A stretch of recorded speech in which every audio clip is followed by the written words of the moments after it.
course, Martin might say, well, when is she going to do her work? When's she going to do that? Well, somebody has to go first. And that's what men's coaching is all about. Like, pull up your gym shorts, buddy, because this is men's work. Right. And that is the gridlock moment too, is, if you just assume both people have a mutual deficit, they both have a deficit. If you just sit there waiting for the other person to go, you're waiting a long time. And this kind of goes to one of the things Martin mentioned, was kind of meeting me halfway.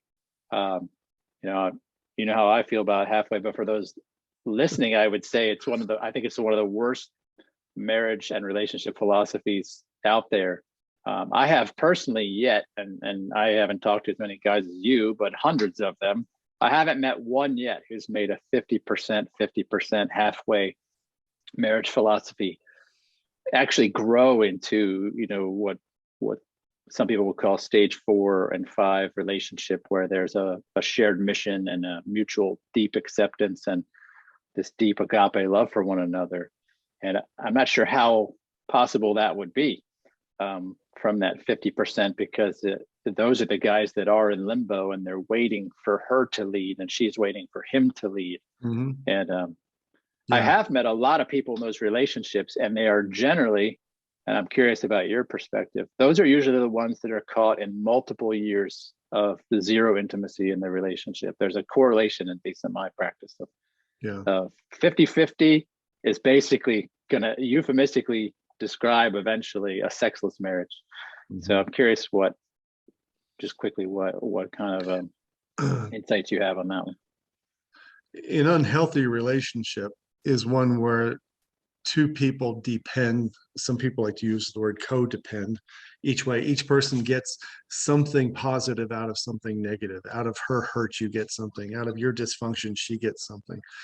What we like to teach men is that if you're taking this 50% role, what you're trying to do is set up this mythical relationship where you both see each other with intense desire, love, affection, and acceptance. You see each other's childhood wounds. You see all the fear and the bad behavior, and you just lick each other's wounds. And it's like two battered lions who just sit there and lick each other's wounds. And that's some sense of romantic mutuality where we're both broken souls. I'm only half and you're only half. And I'm kind of creeping me out, just to be honest. Like, I don't like this picture at all. Well, I call it getting good at wound licking, because if you believe that the best relationship you can have is to simply see each other as broken, battered people and just learn to love that and support and encourage that, you've set the bar pretty darn low. Now, I'm not saying that we're all 100%. We all have insecurities and immaturities, including you and me, but we have to own those. And when we desire a partner in our life who can see that and not hate us for it, that is a matter of picking the right partner. Not everybody can do that. But in most of the guys we're working with the 50% mindset, it's that's pretty much the best I can do. I'm always going to feel broken, and I'm always going to need, in Martin's language, I'm always going to need someone to lean on and me to lean on her to take care of our unhealable wounds. And we're here, no. They are healable. You just don't think they are. And that's a problem. You've been raised in a way of thinking that brokenness is a natural state of being. And it's not. Your natural state of being is wholeness. And that's woo, woo, woo, woo, woo. I didn't like those words either. Woo, woo. Your natural state of being is wholeness. It's good. I lived for a season in this 50-50, although I didn't describe it like that. But I think I entered marriage with this idea that I contribute my piece of pie and you contribute your piece of pie, and somehow we get a whole pie, right? But what I found, Steve, this became the basis ultimately for the building of contempt in our relationship, because it made me a scorekeeper. And so I would kind of go around saying, she didn't do her half. And I had ways that I would measure her deficit, and then she would do it to me. Well, then anytime you come to one another with, here's how you're failing, can we have sex? Right? It's very disconnecting. I've never seen anybody feel particularly attracted to a person who's telling them how their score is, right? Like, it all became very reward and punishment driven. And then I went through a phase for a long time where I have to do extra. I have to make sure I'm way over the 50%, because then I would be entitled to a certain amount of reciprocity and love, right?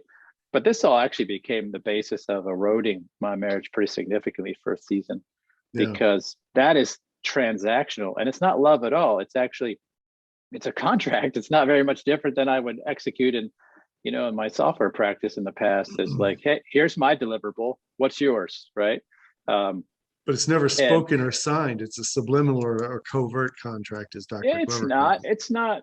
Although I think a lot of people wrongly believe when they say "I do" in front of a pastor, priest, or judge, that basically they are entering a contract. And I think this is behind some of the angst of guys like Martin. Is they entered marriage believing that marriage for once and for all would make certain the promise and routine and ongoing delivery of someone's affection and love and care, as if we are just entitled to those and that person is on the hook to give it to us. But that really is a kind of a pompous view for us to take. And I say that as a guy who had that view, like, hey, you're kind of duty bound here. Yeah. Right.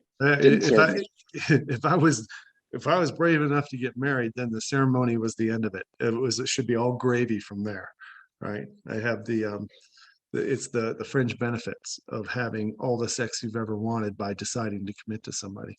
And I had that idea. Well, yeah, isn't that what you do in marriage? I mean, get everything you want.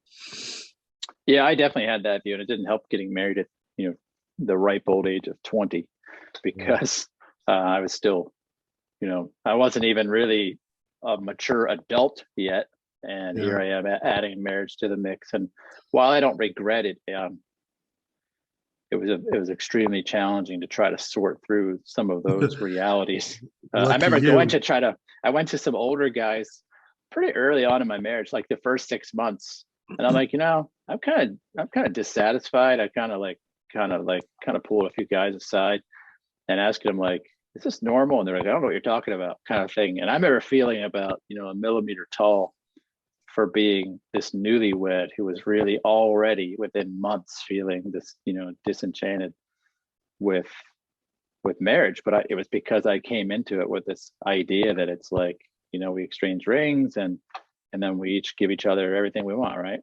I love them. Easy peasy. It's a sick picture, the mutual wound licking, but I do love the metaphor that, where do you take that? How do you grow that into anything meaningful?